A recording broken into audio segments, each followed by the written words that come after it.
आम्ही 12च्या 12 booth plus केलेले आहेत. विरोधकांना एकही बूथवर आम्ही जास्त मतदान घेऊ दिलेलं नाही. त्यावेळेला कुणाची वाट न बघता टेबल बूथ लावण्यापासून आणि रात्री टेबल बंद करण्यापर्यंत इतकं आम्ही काम केलेलं आहे. या आमदार राजेश क्षीरसागर साहेबांसाठी तर गेले 20 वर्ष मी प्रामुख्याने काम केलेलं आहे की इतकी कामं करून पक्षाशी एकनिष्ठ राहून अजूनही तिकिटाचं ॲश्युरन्स मिळत नाही. आज मला असं वाटतं की लोकप्रतिनिधी होण्यासाठी मी योग्य आहे आणि पक्षाने माझा जरूर विचार करावा. दिरंगाई ही खूप वाईट आहे. आज लोक काही इतर पक्षातल्या लोकांना ग्रीन सिग्नल मिळून ती कामाला लागलेली आहेत. आमची अवस्था अशी आहे की ना घरका ना घाटका. त्यांच्यासाठी आमचा बळी जाऊ नये हा महायुतीतल्या सर्व नेत्यांनी विचार करावा. मला आत्ता सध्याही समोरून ऑफर आलेली, पण समोरून मला ऑफर अशी आली आहे की तुम्ही आज उद्यामध्ये निर्णय द्या आणि आम्ही तुम्हाला म्हणजे उमेदवारी समोरच्या पार्टीचं खरोखर आभार मानेन की मला त्यांनी लायक समजलं. बघा, त्यांनी मला आमच्याकडून लढणार काय असं विचारणं हे माझ्यासाठी खूप महत्वाचं आहे. विचार करण्याची वेळ आली आहे की काय निर्णय घ्यावा. दर्शक हो, नमस्कार. केके न्यूज मध्ये आपल्या सगळ्यांचं मनापासून स्वागत आहे. खरं बघायला गेलं तर महानगरपालिका निवडणूक जाहीर झालेली आहे आणि या निवडणुकीच्या पार्श्वभूमीवरती आपण कोल्हापूर जिल्ह्यातील इच्छुक उमेदवारांच्या जे काही मुलाखती आहेत ते आपल्या केके न्यूज चॅनेलच्या माध्यमातून घेत आहोत. खरं तर 8 वर्ष, 10 वर्ष, 15 वर्ष प्रत्येक जो काही उमेदवार असतो खाली तळागाळापर्यंत जाऊन काम करत असतो. चांगल्या पद्धतीनं लोकांच्या पर्यंत पोहोचत असतो. लोकांचे प्रश्न सोडवण्यासाठी एक दुवा म्हणून काम करत असतो आणि अशा पद्धतीनं काम करणारे जे काही कार्यकर्ते आहेत हे या निवडणुकीच्या रिंगणामध्ये उतरल्यानंतर खरं तर लोकांना खूप चांगल्या पद्धतीने त्यांची मदत होत असते. आणि याच पार्श्वभूमीवरती आज आपण प्रभाग क्रमांक 14 मध्ये आहे आणि प्रभाग क्रमांक 14 मधील इच्छुक उमेदवार निलिमा पाटील असतील, शैलेश दादा असतील, आपण यांच्या समवेत संवाद साधणार आहे. खरं तर केके न्यूज मध्ये आपलं स्वागत आहे. आपण एक तुमचा प्रवास जाणून घेण्याचा एक चॅनेलच्या माध्यमातून एक प्रयत्न करूया. मला सांगा, भारतीय जनता पार्टीच्या माध्यमातून आपण काम करत आहात. गेली 8 ते 10 वर्ष झालं तुम्ही सक्रियपणे काम करताय. कसा एकूण एक प्रवास तुमचा होता? पक्षाच्या माध्यमातून कशा पद्धतीने आपण कामं केलेली आहात? भारतीय जनता पार्टीचा सक्रिय सभासद मी 2009ला झालो. त्यानंतर 2012ला मी मुख्य प्रवाहात येऊन साधारणतः बूथ लेवलपासून मला बूथ लेवल शक्ती केंद्र प्रमुख अशी पदं मी मिळवत गेलो आणि 2 वेळा आता जिल्हा उपाध्यक्ष म्हणून काम करत आहे. पक्षाच्या माध्यमातून काम करत असताना सर्व समाजातील घटकांना मी न्याय देण्याचं काम केलेलं आहे. मग आमचे आरोग्य केंद्राचे शिबिर असतील, आधार कार्ड अपडेटचे शिबिर असतील किंवा लाभार्थ्यांच्यासाठी ज्या योजना होत्या ते सर्व लाभ आम्ही लोकांच्यापर्यंत पोहोचवलेला आहे. उज्ज्वल गॅस असेल, त्यामध्ये प्रामुख्याने पंतप्रधान आवास योजना असेल, असे बरेच लाभ आम्ही दिलेले आहेत. खास करून मुख्यमंत्री सहाय्यता निधी एकनाथजी शिंदे साहेबांच्या काळामध्ये जी होती त्याचा आम्ही खूप लाभ समाजामध्ये लोकांना दिलेला आहे. संघटना पातळीवरती भारतीय जनता पार्टीचं काम बघायला गेलं तर मोठ्या प्रमाणावरती चालतं. बूथ मॅनेजमेंट पासून त्यांनी एकदम ग्राउंडला जाऊन काम करतात. त्यामध्ये आपलं काय योगदान होतं? आता माझ्याकडे 12 बूथ आहेत आणि हे 12 बूथ आमच्याकडे तसे प्लस नव्हते. ज्यावेळेला संघटनात्मक काम आम्ही चालू केलं त्यावेळेला गेले 6 निवडणूक आम्ही 12च्या 12 बूथ प्लस केलेले आहेत. विरोधकांना एकही बूथवर आम्ही जास्त मतदान घेऊ दिलेलं नाही. हे कौशल्य हे फक्त बूथ लेवलचं काम आमचं असल्यामुळे झालेलं आहे. आम्हाला ते शक्य. काय काय या भागातील नागरिकांचे प्रश्न आहेत जे आपण महानगरपालिका निवडणुकीमध्ये उतरून नगरसेवक म्हणून निवडून आल्यानंतर सोडवू इच्छिता? प्रामुख्याने प्रभागाची रचना जर आता नवीन पद्धतीने बघितली तर त्यामध्ये कलेक्टर ऑफिस पासून यादव नगर पर्यंत आणि पश्चिमेला मिरजकर तिकटी आणि पूर्वेला बागल चौक असा हा परिसर आहे. मुख्य प्रवाहामध्ये शाहूपुरीतला मतदारसंघ जास्त आलाय. 13-13,500 मतं या प्रभागात आलेले आणि इतर पण मतं आहेत. यामध्ये पुराचा प्रश्न खूप गंभीर आहे आणि पुराच्या प्रश्नासाठी मी सातत्यानं लढा देत आलेला आहे.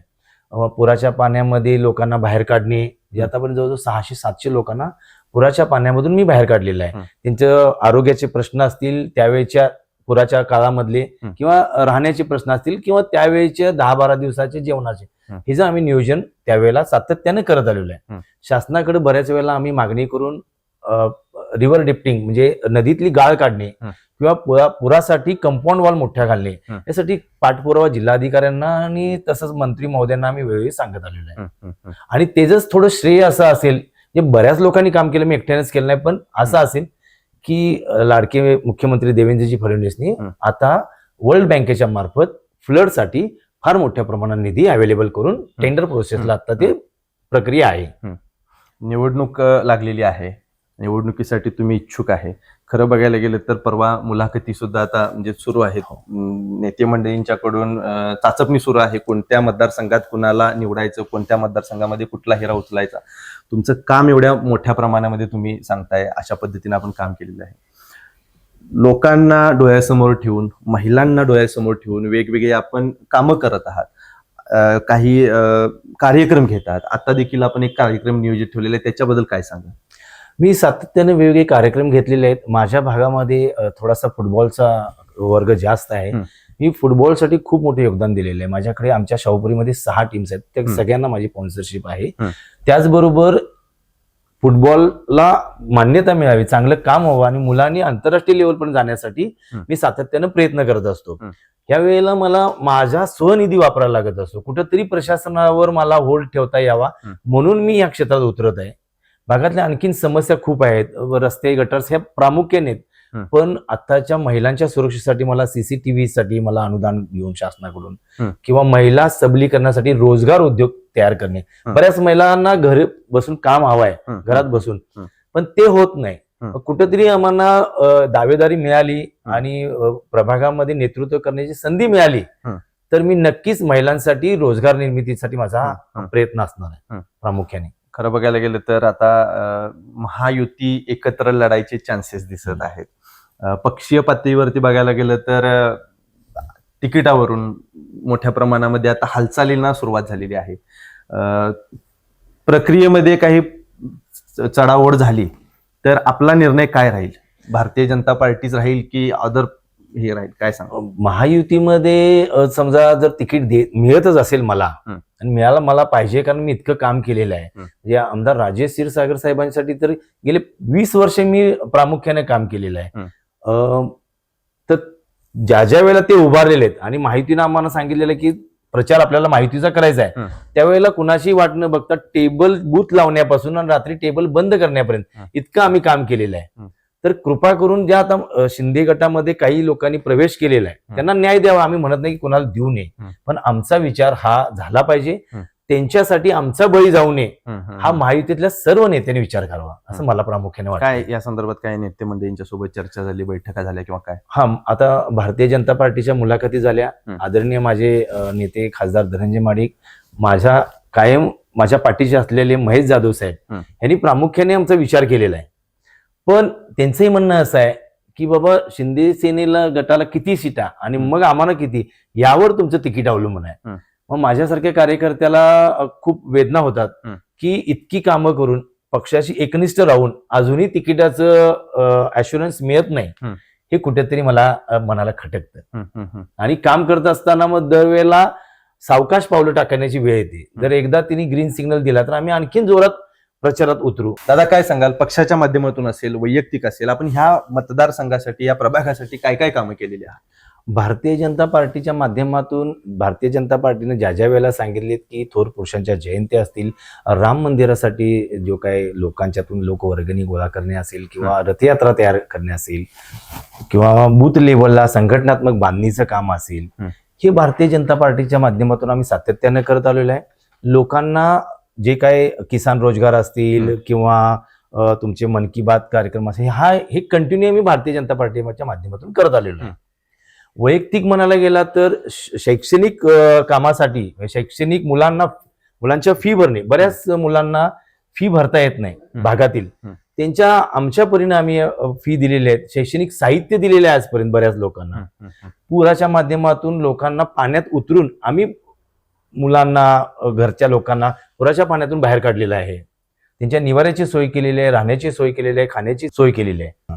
त्यासोबतच भागामध्ये जी काय आमची मंदिर आहेत सगळी, ती मंदिरं आम्ही दर 15 दिवसाला स्वच्छता मोहीम पद्धतीने करतो. आमची टीम वर्क आहे. म्हणजे पूर्ण मंदिरं, मग ती कुठल्याही समाजाची असतील, जैन समाजाचे असू देत, मराठा समाजाचे असू देत, सर्व समाजातल्या लोकांची मंदिरं आम्ही दर महिन्याला 2 मंदिरं आम्ही स्वच्छ करतो. अयोध्येला फार मोठ्या प्रमाणात शाहूपुरीतील लोकांना अयोध्या मंदिरला आम्ही दर्शनासाठी पाठवलेलं आहे. आणि अशी कामं करत असताना सातत्यानं हे आम्ही कामं करत आलेलो आहे. कोणतीही इलेक्शन डोळ्यासमोर न ठेवता मी हे काम करत आलेलो आहे. आणि आज मला असं वाटतं की लोकप्रतिनिधी होण्यासाठी मी योग्य आहे आणि पक्षाने माझा जरूर विचार करावा. दिरंगाई ही खूप वाईट आहे. आज लोक काही इतर पक्षातल्या लोकांना ग्रीन सिग्नल मिळून ती कामाला लागलेली आहेत. आमची अवस्था अशी आहे की ना घर का ना घाट का. मग ह्या माध्यमातून आम्ही आता विचार करण्याची वेळ आली आहे की काय निर्णय घ्यावा. खरं बघायला गेलं तर निवडणूक जाहीर होऊन आता साधारणतः 4 दिवस झालेत. दिवस कमी आहे. दिवस पक्षानं अजून शिक्कामोर्तब नावावरती केलेलं नाहीये. तुमचा आग्रह काय राहील? माझा आग्रह, मी महिलांमधून उमेदवारी मागितलेली आहे. कारण इथं या वॉर्डमध्ये 14 मध्ये साधारणतः आरक्षण कशा पद्धतीने पडलेले ते सांगा आणि त्याच्यामध्ये तुमचं विश्लेषण काय झालं? प्रभाग क्रमांक 14 मध्ये अ ब क ड या नुसार 2 पुरुष ओपन झालेले आहेत. त्यामध्ये महिला उभारू शकतात आणि 1 महिला ओपन झालेली आहे आणि मागासवर्गीय महिला 1 झालेली आहे. यामध्ये मी माझ्या मिसेसला पुढे करत आहे का, तर तीही एज्युकेटेड आहे. महिलांच्या समस्या मोठ्या प्रमाणात महिला जाणेल. जितकं महिला पुरुषाशी बोलताना थांबतात, पण महिलांशी महिला बोलताना खूप मन मोकळे करून बोलतात. म्हणून मी त्यांना आज दावेदार इथून केलेलं आहे. आणि पक्षाच्या कामामध्ये 50% तर आता महिलांना आरक्षणच आहे. बरोबर. आणि ह्या पण पुढे जाव्यात ह्या विचारसरणीतून मी त्यांची उमेदवारी मागितलेली आहे. ताई, तुम्ही काय सांगाल? एकंदरीत बघायला गेलं तर ह्या निवडणुकीसाठी उमेदवार म्हणून तुम्ही दावेदार आहात. या प्रभागातून तुम्ही इच्छुक आहात. प्रभागाला डोळ्यासमोर ठेवून तुमचं व्हिजन काय वाटते? काय कामं अजून ह्या प्रभागामध्ये प्रलंबित आहेत, त्याच्याबद्दल काय सांगाल? पूर्ण प्रभागाचं किंवा इतर देखील सामाजिक कार्य करत आलेले आहेत. त्यांच्याबरोबर आता मला त्यांनी संधी दिलेली आहे. त्यांच्याबरोबर मी जाऊन तेच काम पुढे चालवत राहील. त्यांच्या हातावरती हात देत चांगल्या पद्धतीने साथ देत पुढे जाणार. तुम्ही काय डोळ्यासमोर असं व्हिजन ठेवलेलं आहे का की ह्या भागासाठी, महिलांच्यासाठी हे प्रश्न सोडवणे, त्या दृष्टिकोनातून असं? महिलांना कितीही जरी एज्युकेटेड असू देत किंवा अशिक्षित असू देत, त्यांना घरचं काम हे करावंच लागतं. कितीही ती शिकलेली असू दे, पण काही महिलांना बाहेर जाता येत नाही. त्यांना घरात बसून कसा रोजगार किंवा कसे पैसे मिळवू शकतात हे त्यांना काम देण्याचं काम जास्त पहिल्या टप्प्यावर मी स्वयंरोजगारासाठी. या प्रभागामध्ये आता आपण फिरताय, लोकांशी भेटताय, लोकांशी बोलताय, प्रतिसाद कसा दिसतो लोकांच्याकडून? प्रतिसाद हा आम्हाला पूर्ण 100% आहेच. त्यामध्ये वादच नाही. फक्त तिकिटासाठी आम्ही चर्चा अजून सुरू आहे. त्यामुळे आम्ही म्हणजे जोपर्यंत ज्या वेळेला एकदा ग्रीन सिग्नल मिळेल त्यावेळेला सगळी जे काही आहे ते आपण पणाला लावून चांगल्या पद्धतीने ह्या निवडणुकीत लढायला, प्रत्यक्ष मैदानात उतरायला तयार आहे. खरं बघायला गेलं तर दिवस कमी आहेत. नेते मंडळी, महाविकास आघाडी असेल, महायुती आघाडी असेल. दादा, अजून मला एक प्रश्न विचारायचा या पार्श्वभूमीवरती. यदा कदाचित उद्या समोरून जर का एखादी ऑफर आली तर त्यावेळेला तुम्ही काय निर्णय घ्या? मी कोणतीही गोष्ट लपवणार नाही. मला आत्ता सध्याही समोरून ऑफर आलेले, पण मी त्यांना सांगितले की माझी कोर कमिटीचे आणि माझे जे जवळचे हितचिंतक आहेत त्यांच्याशी बोलून मी निर्णय देईन. मी प्रथमतः समोरच्या पार्टीचं खरोखर आभार मानेन की मला त्यांनी लायक समजले. बघा, त्यांनी मला आमच्याकडून लढणार काय असं विचारणं हे माझ्यासाठी खूप महत्वाचं आहे. भारतीय जनता पार्टीमध्ये मी काम करतोय. शिंदे शिवसेना गट असेल किंवा शिवसेना असेल, यांच्यासाठी आम्ही आजपर्यंत काम करत आलेलो आहे. त्यांनीही आमचा विचार केलेला आहे. त्यांनी विचार केलेला नाही असं मी म्हणत नाहीये, पण कुठंतरी दिरंगाई होत आहे. ती दिरंगाई होऊ नये असं मला वाटते. पण समोरून मला ऑफर अशी आली आहे की तुम्ही आज उद्यामध्ये निर्णय द्या आणि आम्ही तुम्हाला उमेदवारी देण्याचा विचार नक्की करू, असं त्यांनी मला आश्वस्त केलेलं आहे. माझ्या आश्वस्तला मला पण 1-2 दिवसात माझ्या सगळ्या परिवाराबरोबर, माझ्या मित्रमंडळी बरोबर, पक्षातील इतर लोकांच्यावर विचार विनिमय करून निर्णय द्यावा लागेल. प्रामुख्यानं आपण वेगवेगळ्या प्रभागातील लोकांच्या, नेत्यांच्या, जे इच्छुक उमेदवार आहेत त्या इच्छुक उमेदवारांच्या मुलाखती आपल्या KK न्यूज चॅनेलच्या माध्यमातून घेत आहोत. आत्ता ही प्रायमरी स्टेज आहे. या प्रायमरी स्टेजमध्ये बघायला गेलं तर इच्छुक उमेदवार कोण आहेत, ते कोणत्या पक्षाकडून लढत आहेत, कोणत्या पक्षाकडे मी तिकीट मागत आहे, या सर्व विषयावरती आपण आता विश्लेषण घेत आहे, चर्चा करत आहे. यापुढे जसं निवडणूक रंगात येईल त्या वेळेला आपण त्यांचे अजेंडा, त्यांचे विकास कामं, त्यांनी मतदारसंघासाठी ठेवलेली जे काही त्यांचा व्ह्यू रचना आहे, या सर्वच गोष्टी चॅनेलच्या माध्यमातून जाणून घेणार आहे. मात्र प्रामुख्यानं चर्चा जशी जशी आमची पुढे जाईल तसं शैलेश दादांनी मांडलेलं एक मत आहे की भारतीय जनता पार्टीच्या माध्यमातून जवळपास बघायला गेलं तर 12 ते 13 वर्ष झालं मी काम करत आलेलो आहे आणि पक्षानं त्वरित म्हणजे ह्याच्यावरती तिकिटाचं जे काही गोष्टी आहेत त्या विलंब न करता लवकरात लवकर जेवढ्या होतील त्या गोष्टी करून घ्याव्यात आणि काम करणाऱ्या माणसाला संधी द्यावी, अशा पद्धतीचं जे काही मत आहे ते यांनी KK न्यूज सोबत आपल्यासोबत बोलताना मत मांडलेलं आहे. तुर्तास तरी या मुलाखतीसह, या व्हिडिओसह मी इथं थांबतो. तुम्हाला ही मुलाखत कशा पद्धतीने वाटली हे आम्हाला कमेंट करून जरूर कळवा. KK news चॅनलसाठी cameraman Sachin Warekar यांच्यासह मी अभिजित. धन्यवाद.